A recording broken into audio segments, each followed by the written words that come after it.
उपवर्गीकरणाच्या विरोधी बुलढाण्यात हजारोंचा मोर्चा। माननीय आनंदराज आंबेडकर युवा नेतृत्व ॲडव्होकेट अमन आंबेडकर, आमदार सिद्धार्थ खरात, माजी आमदार चंद्रकांत हंडळे, माजी आमदार जोगेंद्र कवाडे, राष्ट्रीय दलित पॅंथरचे दीपक केदार सह जिल्ह्याचे नेते अशांत वानखडे, भाई दिलीप खरात यांच्यासह निघाला विराट मोर्चा।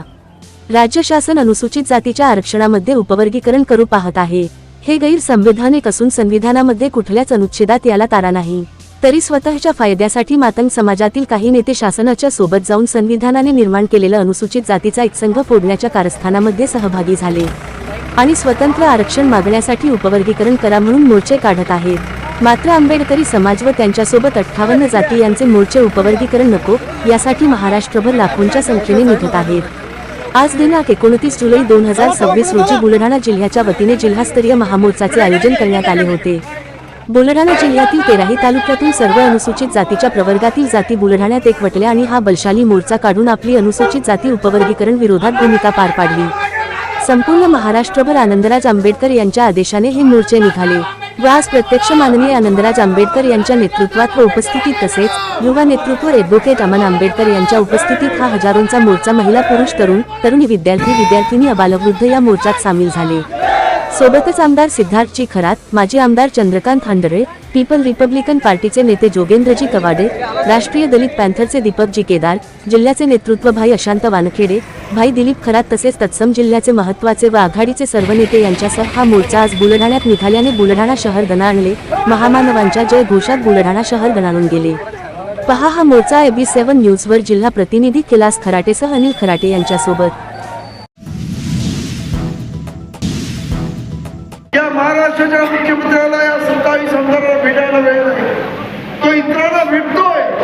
काय परिस्थिती आहे बघा।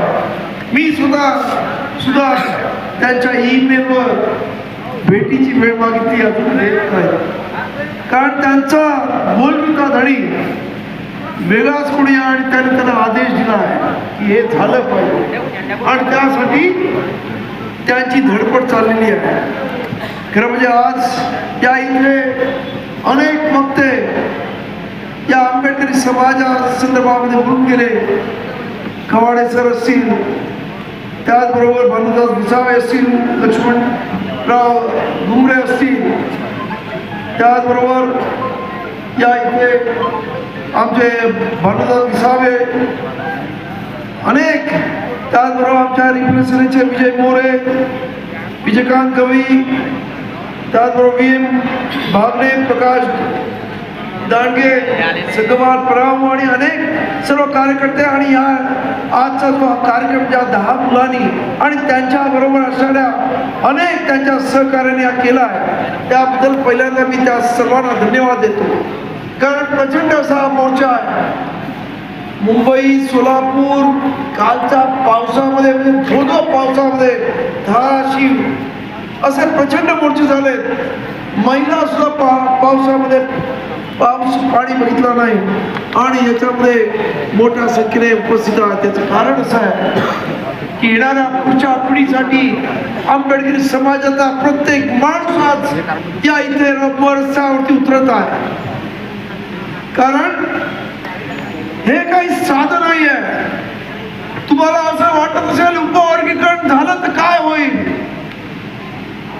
उपवर्गीकरण झालं तर या उपवर्गीकरणामध्ये असणाऱ्या ज्या छोट्या छोट्या जाती आहेत त्यांना तर कधीच आरक्षण मिळणार नाही। पण तुमच्यासारखे म्हणजे आंबेडकरी समाजाचे बौद्ध मंडळी असतील, पूर्वीची महार मंडळी असतील, त्यांना तुम्ही लक्षात घ्या की जेव्हा आरक्षण जागा, खरं म्हणजे आता जागा निघतच नाही, जे काय खाजगीकरण चालू आहे, कंत्राटीकरण चालू आहे, जरा कदाचित निघाल्या तर त्याच्यामध्ये ज्यांना नाही मिळाला त्यांना आम्ही देतोय अशा पद्धती सरकारची भावना असणार आहे।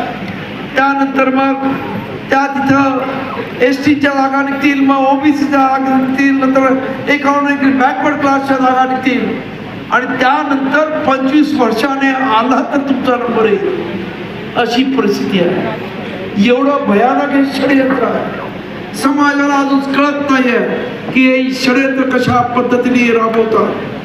हे कपट कारस्थानी आहे, षडयंत्री आहे, त्याचा आपल्याला सर्वांना अनुभव आहे आणि त्यामुळं यांना खरं म्हणजे आरक्षण समाप्त करायचं आहे।